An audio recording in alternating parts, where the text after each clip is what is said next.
what changes or improvements are you looking at your new vehicle, then typically the client will just start naming off stuff. Well, I want those new headlights. I need, I want the 3rd generation airbag that comes out with less force. It's made out of a different material. It's less harmful if it explodes for kids and blah blah blah. Right? They can go into that whole thing. Yes. You currently have a balance on your trade money? No. No, it's cleared off. Great. So we wouldn't have, you say yes for a minute, so we'll go yes, through those. Yes. Yes, you do. Do you know how much it is? 3,000. And do you know to whom, where do you write that check every month? Junior Macy. Right? And what's your monthly payment right now? 329. Really? No kidding. How'd you get them so low? Right? What could she say? Does anyone think they have a low car payment? No. Joanna, do you think you have a low car payment? What's your car payment? For real? Yeah, for real. 468. 468? Yeah. Right. You guys been in the car business? Are there car payments higher than that? Oh, yeah. Right? Oh, yeah. But to her, that's a big car payment, yes? Oh, yeah. Yeah. So if I said to her, if she's a real customer, I say, what's your current payment? She says 468. I say, how'd you get them so low? What's she going to say, potentially? Good credit, big down payment. Low?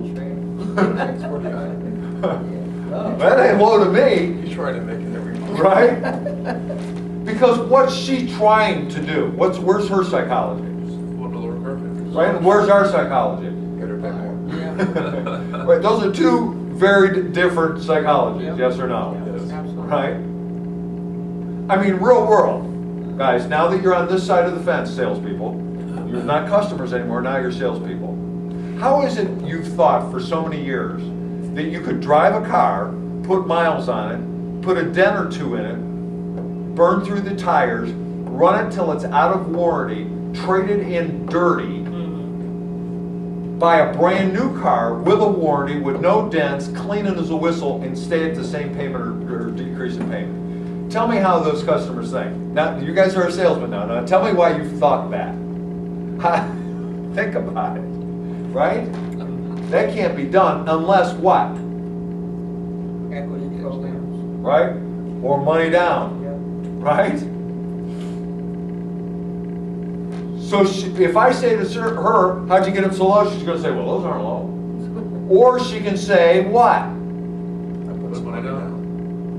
Right? So what's she going to have to do this time? Put money down. Right? But let's say she says, I say, well, how'd you get them so low? She says, well, man, I don't think they're low. Well, you must have put money down, right? She goes, no. Well, then you must have had equity in your trade. The car that you traded in on that must have been worth more than you owed on it, right? No. And chances are she owes more on a car than it's worth currently, correct? 80% of the time that's the case. It's only 20% of the people have equity in their car like Joanna does. 80% are flipped or even are flipped. Meaning, they owe more on a car that's currently worth. Or you must have been a really shrewd negotiator, huh? Right? Yeah.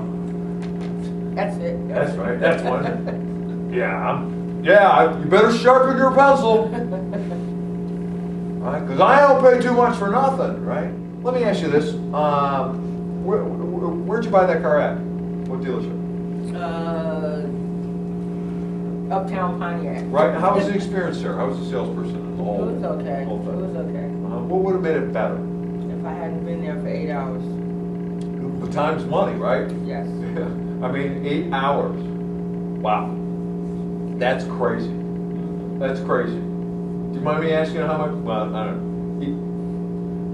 know. I mean, if you make $20 an hour, right, that's a couple $100 almost, right? Right. Time's money. That's crazy.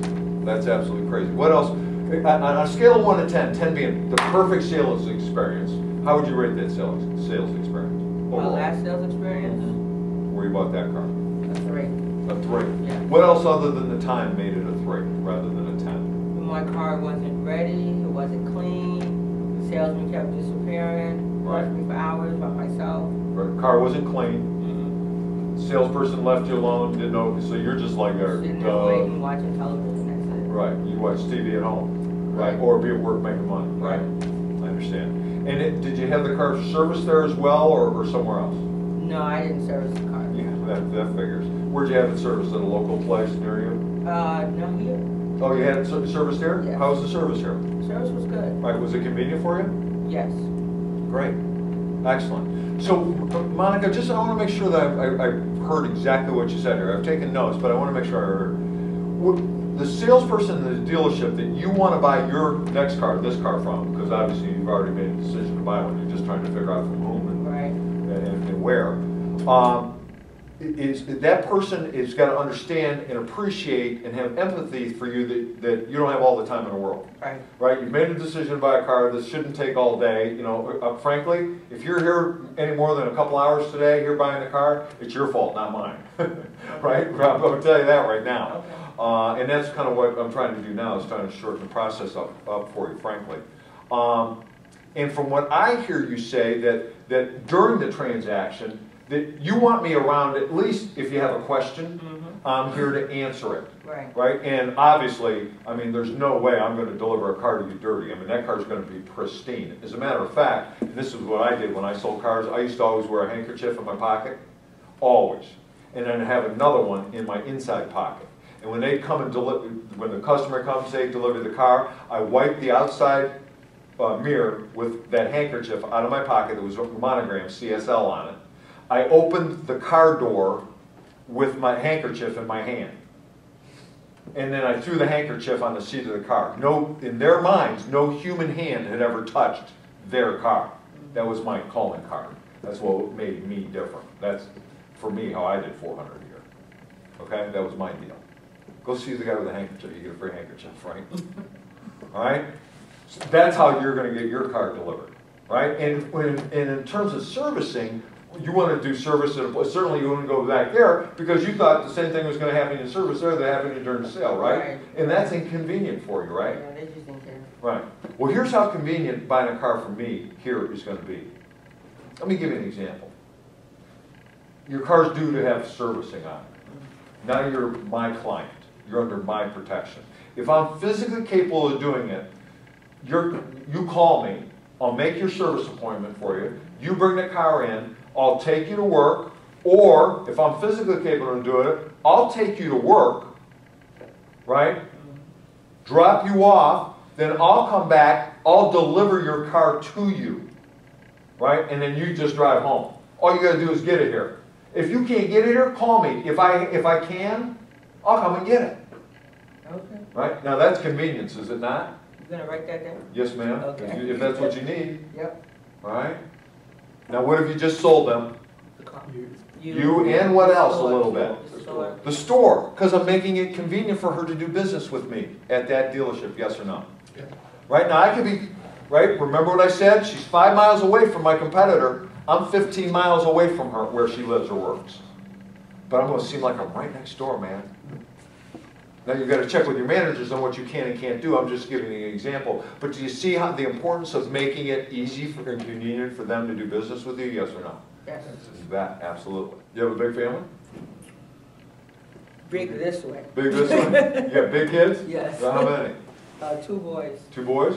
How tall are they? 6'5" and 6'2". No way. Is that right? Athletes? Yep. Yeah? Yep. Yeah. Basketball? One basketball, one football. Yeah, no kidding. How old are they? 17 and 19. All right. How long did I get her to talk about her kids, her 2 boys? Forever. Yeah. Can I get them pictures out on the table in a matter of minutes? Yeah. Right? What if she said, right? Why can I do that? What do we know most about in our lives? Our kids. Ourselves.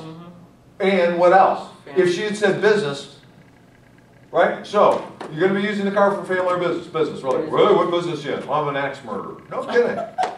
How long have you been doing that? Oh, ever since my dad was an axe murderer. Get out. I've never heard it. It's a generations after generation of axe murderers. That's right. I said, well, let me ask you this. You're going to need big trunk space. And, oh, yeah, got to have a big trunk. Right? Yeah. So do you use hatchets or like, oh, well, no, we can find these little tiny chainsaws to cut off the ears and noses. I mean, how long can I get him to talk about being a champ? Right? A long time. Because we know the most about what we do for our living and our families. Isn't that true? Yes or no?